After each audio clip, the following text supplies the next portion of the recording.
Here you go, Cover Instruments. This one's for you.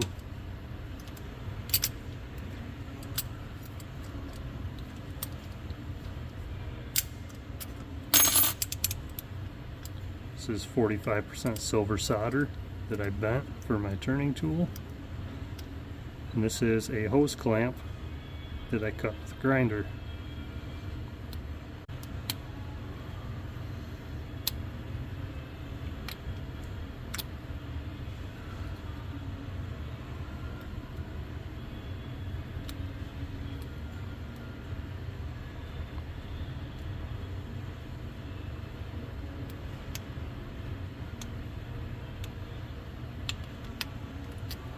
I have absolutely no doubt that this would be way easier with your guys' tools, but it can be done homemade.